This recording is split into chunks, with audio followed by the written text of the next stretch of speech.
Greetings, I am Herbert Erpaderp, and today I'm going to build a Kubus. Or is it Kubus? Or Kubus? Is anybody surprised that I don't know how to speak Polish? Well, you shouldn't be. This is a 72nd scale kit from Mirage Hobby, and it's the first Mirage Hobby kit that I've ever built, so I didn't really know what to expect of this. And I think the main reason I bought it was because, well, it was cheap, and I thought the box looked cool, which is about as good a reason as any, really. Inside the box we find 3 sprues moulded in grey plastic. Oh, grey!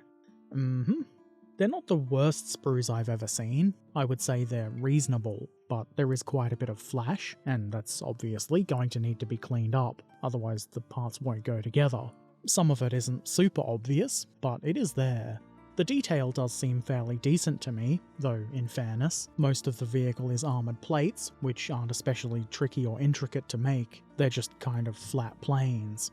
Still, the parts do have some decent detail, though I might say if you're looking for extreme detail, it might be worth looking elsewhere. There were a few small fiddly bits, like the suspension and weapons, and that does give us a better, more correctly scaled appearance, and that's at the cost of strength, which I guess is not so important in a display kit like this, as it would be for a gaming model, but you do still want it to stay together when you pick it up, or at least I do. There's a small set of decals included.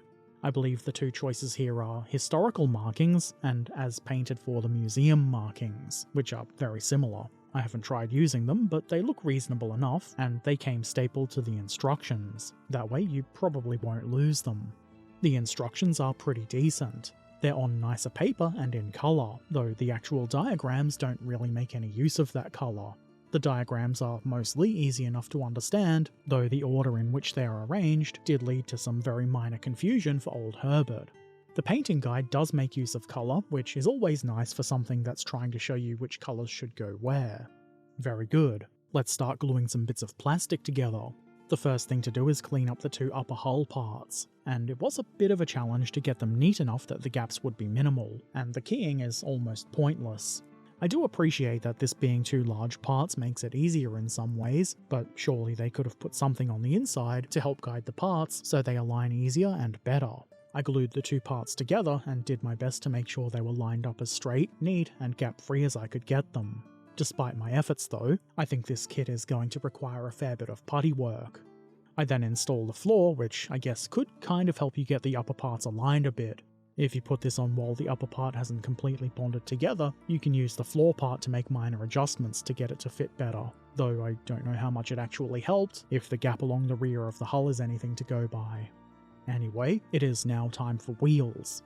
The Kubus has dual wheels at the rear, so those get glued together like so. Simple enough. I set those aside to let them bond, and then I glue the front wheels onto their axles. As you can probably see, there's barely anything here to hold these on. I don't think it would have hurt the way the model looks if they'd at least made the holes the axles go into a bit deeper, just to give them a bit more strength. If you are really careful though, these should stay together. It made sense to follow this with the rear axle, which also doesn't really have much to hold it together. It is a bit thicker, but that only helps so much. The dual wheels are obviously a bit heavier than the singles, so I chose to glue one wheel on, let it bond, and then glue the other one on a bit later, just to make it a bit easier to get them nice and straight. Here I've glued on the bonnet, or hood if you're American. I forgot to press record when I did this, so it's already on, but I'm sure you can imagine how it might be placed. It does seem like there's a bit of a gap along one side, but I'm assuming this opens to allow work on the engine, so maybe that gap is fine. The front of the driver's compartment, I assume it is, goes on next. I did need to apply a fair bit of pressure to get rid of the gaps, and still, it's not perfect, so there will definitely be some putty work to be done before painting. There was meant to be a gun poking through the hole here, but either I forgot about it before gluing the part into place, or, more likely, somebody's taken the gun out to give it a good cleaning. That's what happened, yeah. The lower piece of frontal armour here was a bit tricky to get neatly into place, and I asked about with it more than it would seem like in the video, and after a bit I decided that it would be easier to make sure one side was on as best I could get it, wait a bit, and then position the other side. I did manage to get a nice big thumbprint on a glue spillage there, which I'm sure makes somebody very angry, but I just scraped it off a bit later. It is a bit rough, but it's fine. Installing the lower armour at the rear was about the same, and for some reason I didn't film it. There are some small hooks missing from the front and rear, and the reason for that is a carpet monster attack. I figured instead of installing half the parts, it was better to install none. Anyway, once the lower plates are on, I install the engine grill vent thing. This pretty much drops right into place. Is it dropped perfectly into exactly the right place? I don't know. It does look a little bit messy, but that's how it fits, so that's how it is. Suspension comes next, and this is one of those thin details without much surface area to bond. They're not too hard to get into place, though you may need to do a bit of nudging to get them straight. The rear ones are similar enough to the front, at least in their installation. They do look visibly different, so you shouldn't get them mixed up. It's a good idea to leave these to bond for a bit before trying to attach any axles to them. I'm pretty confident that they would just come out of place if you didn't. Time for some more slightly fiddly bits. These armoured plates to protect the rear of the front wheels and the front of the rear wheels. There is keying to guide these parts, but it's not very effective really, so I might have got some of them a bit misaligned. The front armoured flappy bits in particular seem to be a bit too big, and there is an obvious height difference between them and the rest of the wheel coverings. You could solve this pretty easily by cutting or sanding them down. The rear ones did fit a bit better. Not perfectly, but better. After doing this, I felt like enough time had passed, so I decided it was a really good time to add the wheels.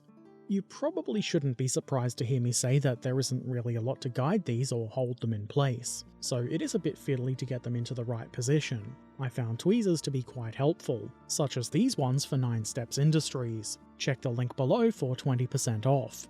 The front axle was slightly easier to get aligned properly, but this was kind of annoying at both ends.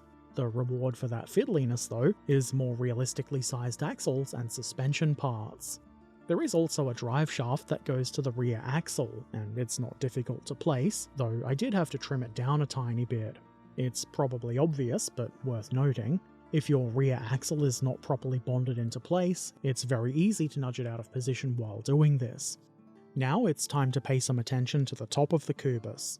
Initially I intended to model this with the hatch closed, as I usually do. The reason I didn't is, well, it just didn't look great, and there isn't much of anything to hold the hatches in place in the closed position, and with no way to stick my finger in from below, it just seemed a bit too difficult, and I figured having them open would provide a better looking result, even though there's no interior, and you can see right down and out of the wheel holes. It's not really a big deal though, I suppose. Apparently it's a bit too difficult for Herbert to focus the camera properly, but it is pretty easy to get these hatch parts on neatly. A gun shield goes here, though there isn't much to hold this in place, which at this point shouldn't be surprising, and it should go here even if you happen to be modelling the hatch closed, which I wish I was, but I'm not. There is meant to be a Piat here. I'm no Kubus physician, so I'm not sure if that's the only weapon that would be used here, but unless you want the gun that's meant to poke through the front, you don't get a choice. Unless you choose to leave the weapon off, like I chose. Next, I add this no-tech light to the front here, which is pretty simple, though unsurprisingly, there's nothing to guide it, so you've got to eyeball it. The final touch is a pair of ball-on-stick vehicle width markers, and the good news here is that there is, in fact, reasonable mounting holes for these. I did have to do a bit of nudging to get them into what looks to be the correct position, but nothing too extreme. And that's it. The Kubus in 72nd scale from Mirage Hobby is complete, and while I think the Kubus is a really interesting armoured car, I'm not the biggest fan of this kit. It's definitely not the worst thing I've built, far from it, but the build process was a little bit more annoying than I think it should have been. There isn't much to guide and hold some of the parts together, and a lot of the join points are quite weak feeling. The result is slightly messy looking too, and that's only partially my fault. As I've said a few times though, putty should take care of most of that, and in fairness, it is homemade isn't the right word, is it? Improvised? An improvised vehicle. The real thing is probably also a bit messy if you look closely, and that's not a bad thing really, and like I said, it's an interesting looking vehicle. I couldn't tell you if this is the worst or best Kubus kit out there, though I do hope it's not the best. I haven't built any other Kubuses before, so I wouldn't know. Of course I don't know what the plural of Kubus is, but there was only one, so does it really matter? You're starting to waffle, Herbert. You're starting to waffle. Okay, I am waffling a bit. If you know of a really good Kubus kit though, let me know in the comments below. And if you've got any questions or other comments, they can also go in the comments below. If you want to watch me build kits like this one live, check out my Twitch channel, where I stream pretty much every build you see here on YouTube, link in the description below. Subscribe and click the bell if you want to see more, and if you want, you can see my videos a bit early while helping to keep the channel running over on Patreon or Ko-fi. You can find links to those, and all my other things like Discord and social media, in the description below. Take care of yourselves, happy modelling, be excellent to each other, and thanks for watching. Farewell.